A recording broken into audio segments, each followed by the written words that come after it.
Tompez-toi, dit fire. Tourne-toi sur toi et puis dis fire, fire, fire.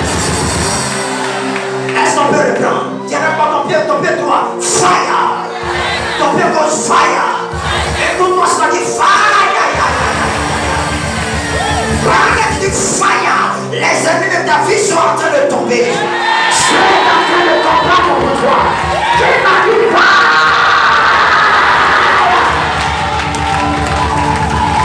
Alléluia. Nous allons rapidement lire la parole de Dieu. Et nous allons prier. Ce soir, tu vas prier un peu. Il ne faut pas t'asseoir, il ne faut pas t'asseoir. Alléluia. Je ne t'ai pas demandé de t'asseoir. Alléluia. Tiens-toi sur le pied.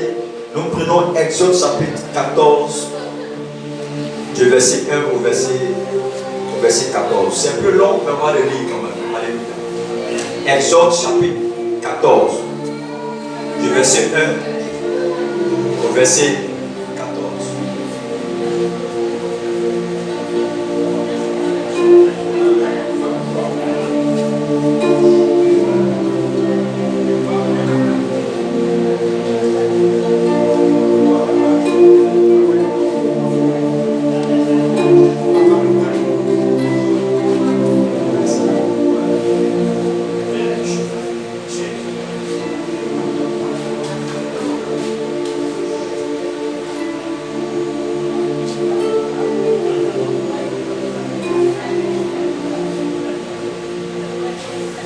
Exode chapitre 14, le verset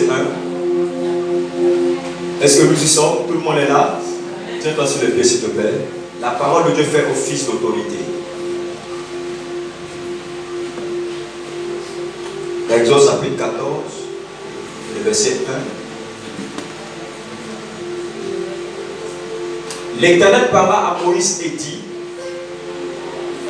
parle aux enfants d'Israël qui se détournent et qui campent devant Pi-Hahiroth, entre Migdol et la mer vis-à-vis de Baal-Bethphon.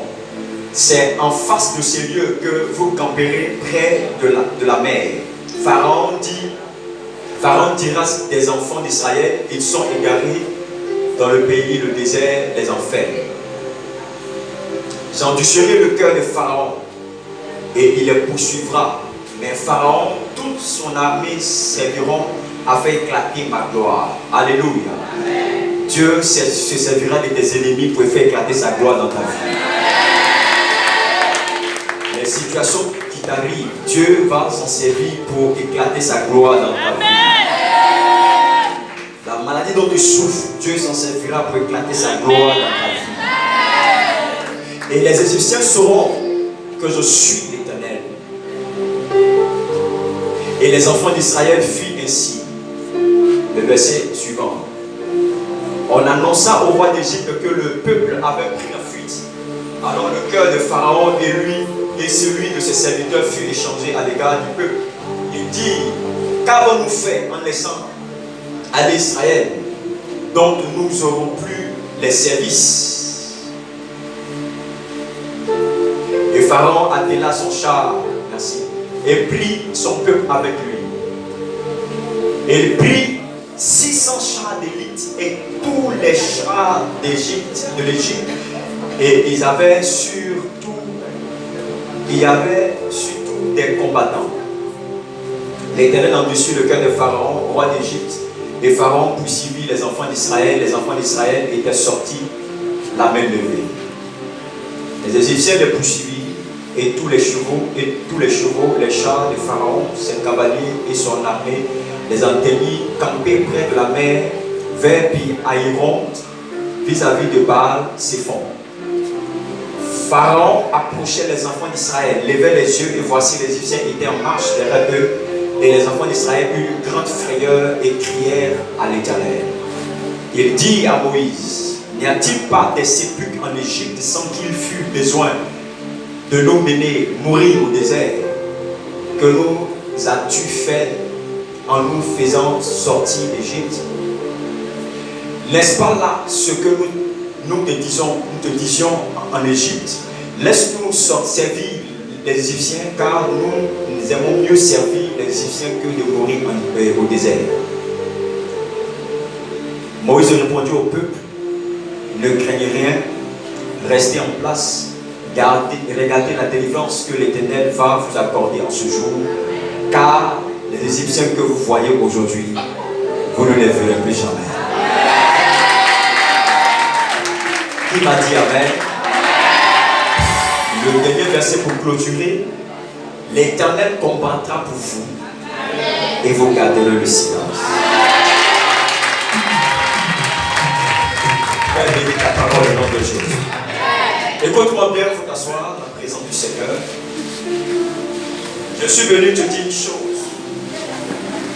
Et que la matière avec laquelle tu viens crier est une matière qui ne peut admettre la défaite, qui ne peut admettre l'échec, qui ne peut admettre d'être méprisé, d'être écrasé.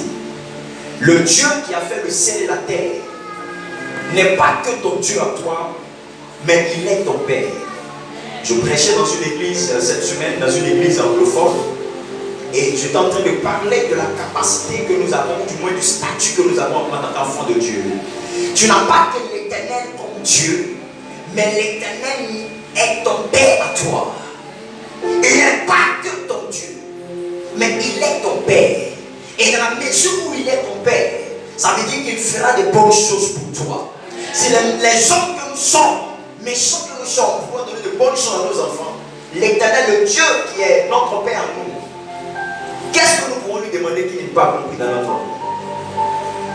L'histoire que nous venons de lire parle des enfants d'Israël. L'histoire dit qu'ils sont partis en déportation, du moins ils sont d'abord allés en Égypte. Et dans l'Égypte, ils ont grandi, le peuple s'est multiplié, ils sont devenus puissants. Au point que le pharaon de l'époque a eu peur. Il s'est dit que tel que le peuple est devenu puissant, ils sont capables de renverser notre pouvoir, de prendre notre pays. Et il a exigé qu'il y ait une loi de servitude, de sorte à contrôler le peuple de Dieu, de sorte à les manipuler. Ils sont partis pour pouvoir vivre une vie heureuse. Mais après des années, ils sont devenus esclaves de Pharaon de tout l'Égypte. La Bible dit que pendant qu'ils souffraient dans ce pays, ils ont crié à l'Éternel. Ils ont demandé l'intervention de Dieu. Et pendant qu'ils ont crié à Dieu, il est descendu pour les délivrer. Il est descendu pour exaucer les prières. Je suis venu dire à une personne ce soir, qu'importe l'adversité que tu as dans la vie, le Dieu de la Bible est celui qui exauce les prières. Et parce qu'il exauce les prières, ta situation changera. Parce qu'il exauce tes prières, ta situation changera. Elle ne demeurera pas pareille. Et cette fin d'année ne sera pas une fin d'année de douleur pour toi. Tu ne seras pas le sacrifice de fin d'année. Tu ne seras pas le poulet de fin d'année. Tu ne seras pas le mouton de fin d'année. Qui m'a dit Amen? Tu termineras cette fin d'année haut les mains. De la même manière que les enfants d'Israël aussi sont sortis haut les mains, tu sortiras haut les mains. Tu sortiras haut les mains. Tu traverseras cette année et tu la finiras bien dit Amen. Tu la finiras bien dit Amen. La Bible dit que la fin de toute chose vaut mieux que son commencement. Cette fin d'année ne sera pas une fin d'année de douleur pour toi. Ils ont crié à Dieu. Et quand il descend pour les sauver, la Bible nous dit, Dieu leur demande de sortir de l'Égypte. Et quand ils se mettent en fuite, ils ont en face de la mer Rouge. Ils ont en face de la mer Rouge. Vous savez, la mer Rouge, c'est pas n'importe quoi. La mer Rouge, c'est une mer qui a la capacité d'attirer tout ce qui est acide. C'est pas en général les avions de guerre. En général, refusent de traverser la mer Rouge. Parce que c'est une mer qui est capacité. La mer Rouge, la composition de la mer Rouge fait qu'elle attire tout ce qui est fait. La mer Rouge, ce n'est pas une mer par hasard. De la manière qu'on dit la mer Rouge, c'est comme ça, il y a danger dans la mer Rouge. Ils sont face à une mer. Ils savent qu'il n'y a pas d'issue. Il n'y a pas de possibilité. Là, ils vont mourir. Là, ils vont perdre la vie. Mais l'Éternel est rassuré et les dit, les Égyptiens que vous voyez, qu'ils sont en train de vous poursuivre, qu'ils sont en train de venir avec toute leur armée, 600 chars, une armée bien composée. Ils se sont associés pour venir contre vous. Cela, regardez-le bien. Aujourd'hui, c'est la fin de leur histoire. Aujourd'hui, leur fin s'arrête aujourd'hui. Leur activité s'arrête aujourd'hui. Je suis venu prophétiquement annoncer à quelqu'un, la maladie que tu as transportée s'arrête aujourd'hui. La défaite que tu as subie s'arrête aujourd'hui. Les épreuves que tu as subies s'arrêtent aujourd'hui. Les batailles que tu as vécues s'arrêtent aujourd'hui. Les luttes s'arrêtent aujourd'hui. Les ennemis de ta vie s'arrêtent aujourd'hui. Si tu te lèves, tu dis Amen fort, cela s'accomplit dans ta vie. Alléluia. Le Dieu de la Bible est ton Père. Et s'il est ton Père, il combattra pour toi. S'il est ton Père, il se manifestera pour toi. S'il est ton Père, il engloutira tes ennemis. Il ne permettra pas la sorcellerie de ta voix. Il ne permettra pas au maraboutage de ta voix. Tu as été créé pour dominer. Tu as été créé pour aller de l'avant. Et rien ne t'arrêtera.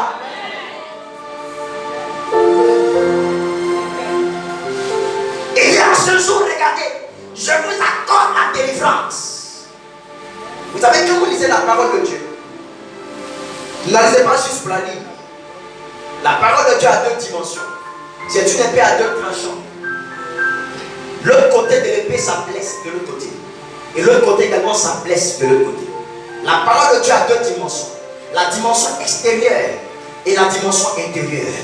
La dimension intérieure, c'est que lorsque vous méditez la parole de Dieu, elle pénètre votre esprit. Elle entre en vous. Elle vous façonne. Elle vous transforme. C'est pourquoi tu peux être un drogué.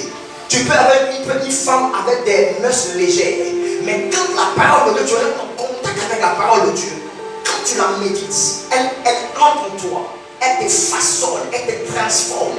Tu avais des comportements qui n'étaient pas bien. Mais ton contact avec la parole de Dieu commence à façonner ta vie. Toi qui étais colérique, tu commences à être doux.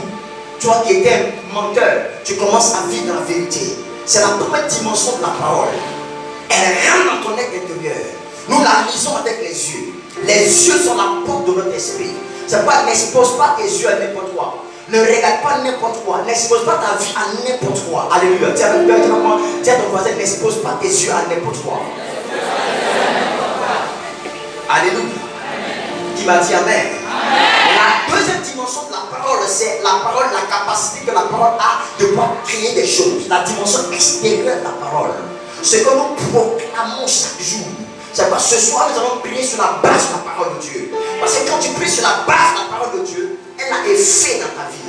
Elle produit un impact radical dans ta vie. Ça va arriver de la vie de quelqu'un ici. Que quand tu sortiras de cette salle, après ce temps de jeûne, les gens vont plus jamais te reconnaître. Après ce temps de jeûne, les gens vont plus jamais te reconnaître. Même si tu n'as pas fait ce jeûne cette semaine, même si tu n'as pas eu la force et la capacité de jeûner pendant 2 jours, mais je vais t'annoncer qu'à partir de ce soir, ne termine pas les autres jours. Il faut les faire parce qu'après ce temps de jeûne, Dieu va renouveler tes forces. Tu vas prendre ton envol, tu vas décoller, tu vas écraser tes ennemis, tu vas avoir la victoire. Qui m'a dit Amen? Il dit les ennemis qu'on voyait, vous ne verrez plus jamais. Rapidement avant que nous puissions prier. La première chose qui amène Dieu à combattre pour toi, qui amène Dieu à agir en ta faveur, c'est le fait d'abord que tu fasses de l'Éternel ton Dieu. Ou encore tu as une relation véritable avec Dieu. Alléluia. Amen, amen. Parce que quand il est en train de parler dans ce texte, il nous a montré clairement que le peuple de Dieu avait pour Dieu l'Éternel. L'Éternel ne peut pas agir, combattre pour tes ennemis si tu ne l'as pas comme Dieu, si tu n'as pas une alliance avec lui. Dieu combat pour les personnes qui ont une alliance avec lui. Dieu marche avec les gens qui ont une intimité avec lui. Quel rapport Dieu a avec toi, ou quel intérêt Dieu a d'agir dans ta vie, de combattre tes ennemis? Parce que Dieu devient les ennemis de ses enfants. Dieu devient l'ami des amis de ceux qui sont en alliance avec lui. Si tu es en alliance avec Dieu, alors tes ennemis seront les ennemis de l'Éternel. Quelqu'un n'a pas compris ce que j'ai dit. Si tu es en alliance avec Dieu, si l'Éternel est ton Dieu, si tu te verses joue à marcher et à plaire à Dieu, l'Éternel deviendra l'ennemi de tes ennemis. La deuxième chose qui amène Dieu à combattre pour toi, c'est le fait que tu sois capable. Alléluia. Amen, amen. Il faut remonter à partir du verset. Je ne sais pas lequel des versets. Amen, amen. Lorsqu'il dit, il est resté à cet endroit. Je ne sais pas si c'est le verset 3 ou le verset 4. Il dit rester à cet endroit. Alléluia. C'est-à-dire la deuxième chose qui amène Dieu à combattre pour toi, c'est ta capacité à obéir aux instructions de Dieu. Gloire à Jésus. Gloire à Jésus. Quand tu es là où est-ce que Dieu veut que tu sois, lorsque tu obéis, ou du moins tu te positionnes là où est-ce que Dieu veut exactement que tu sois, alors il peut combattre pour toi. Dieu n'agit pas dans la vie des gens parce que ces personnes ne sont pas là où est-ce que Dieu veut qu'ils soient. Ils sont ailleurs. Dieu a envoyé son ange pour combattre pour toi. Mais pendant que Dieu vient dans la chambre, il te retrouve sur la terrasse. Tu n'as pas l'endroit précis où est-ce que Dieu veut que tu sois. Et en ce moment, tu ne peux pas bénéficier du combat de Dieu dans ta vie. Qui m'a dit amen? Amen. Qui m'a dit amen? Amen. Alléluia. Et la troisième chose pour laquelle tu veux que du moins qu'amène Dieu à combattre dans la vie de quelqu'un. Amen, amen. C'est sa capacité à s'élever et à prier, à bâtir un hôtel de prière. Dieu sait ce dont tu as besoin, mais Dieu veut que tu puisses parler. Parce que Dieu aime ça. Dieu se sent papa. Quand j'ai des enfants partout, quand ils viennent, ils essaient de manifester même mes contrôles. Je dis, qu'est-ce que tu veux? Parce que c'est vrai que je peux deviner ce dont tu as besoin. Dieu sait ce dont tu as besoin, mais Dieu désire que tu puisses parler. J'ai l'habitude de dire ici qu'une bouche fermée est égale à quoi? À une destinée fermée. Amen, amen. Amen et amen. Et mon père spirituel, l'apôtre non seulement dit, il dit, if there is a man to pray, there is a God to answer. Ça veut dire que s'il y a un homme pour prier, c'est qu'il y a un Dieu pour exaucer. S'il est capable de vous lever dans la prière et d'invoquer le Dieu des cieux, il se lèvera et il agira également dans votre vie. Chaque fois qu'elle se lève, Dieu se lèvera également pour toi. Si tu te lèves, Dieu se lèvera pour toi. Jette-toi sur les pieds, nous allons prier un peu. Nous allons prier. Alléluia. Est-ce que tu es prêt? Maman, il faut attacher bien la hanche. Toi, ton père, attache bien la hanche. Alléluia. Amen, amen. Est-ce que tu es prêt à prier? Je veux des cantiques de louange. Pendant qu'on prie là, je veux quelque chose. Quand tu ne sais pas jouer, tu veux jouer instrument. Mon vieux, viens te toucher. Je te touche dans 3 mois seulement, tu seras capable de jouer. Est-ce que tu crois? Est-ce que tu crois? Tu veux vraiment jouer? Tu sais jouer?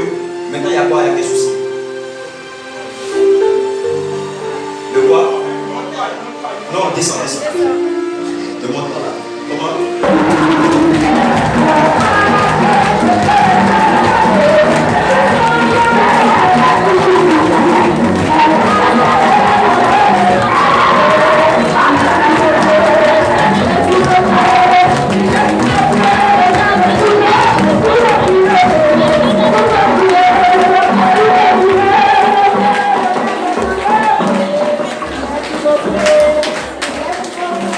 Amen.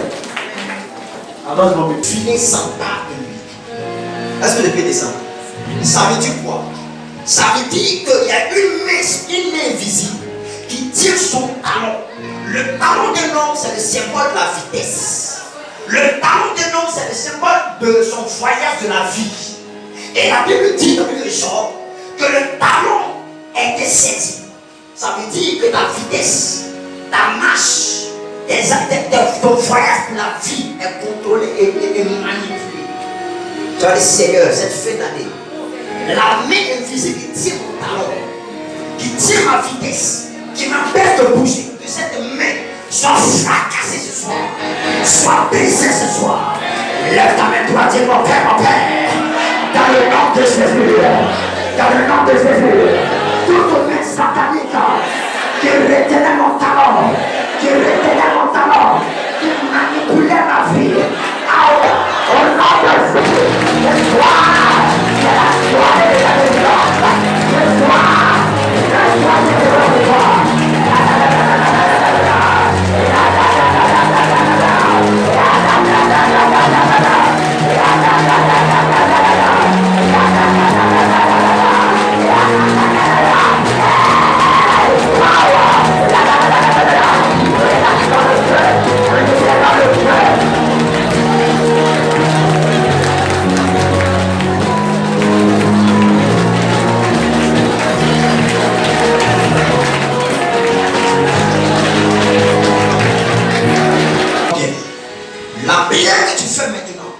Tu dis, Seigneur, je fracasse les murs. Je brise la barrière devant de moi. Tout ce qui bloque mon projet, bloque mon foyer, bloque ma vie spirituelle, bloque mon ministère, bloque ma vie. Aujourd'hui, je brise cela. Que les ténèbres qui ont fermé mon passage, que ces ténèbres-là soient chassées par ta lumière. Est-ce que tu es avec moi ce soir? Lève ta main droite, dis mon Père, mon Père. Tiens-toi sur les pieds. Qui est assis là-bas? Au nom de Jésus, dis mon Père, mon Père. Au nom de Jésus, toute barrière, toute montagne qui a fermé le passage, soit brisée, soit brisée, soit brisée, soit brisée. Les ténèbres qui ont envahi mon chemin, me libère, me libère. Est-ce que tu es prêt à prier ce soir?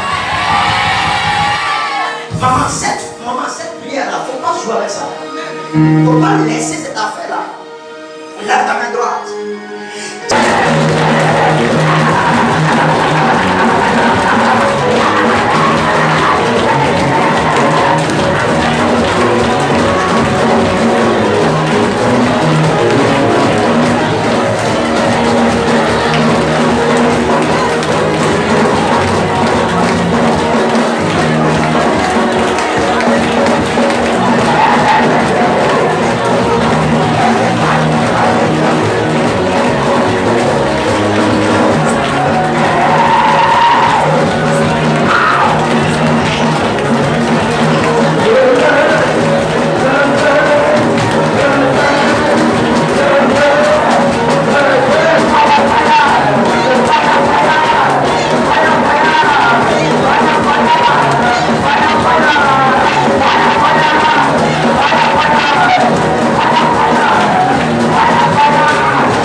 Alléluia. Pour ce que je n'ai pas saisi, les bénédictions, les bonnes choses, les voyages, les contrats, les bénédictions que je n'ai pas expérimentées depuis le mois de janvier, que dans cette fin d'année, je les expérimente au nom de Jésus. Oh Dieu! Oh Dieu! Ouvre le ciel! Ouvre le ciel! Que l'huile de la miséricorde se répand dans ma vie. Maintenant, l'huile de la miséricorde se répand dans ma vie maintenant. L'huile de la faveur se répand dans ma vie maintenant. Que mes ennemis soient dans la confusion, soient dans la honte, au nom de Jésus, au nom de Jésus, au nom de... Victoire.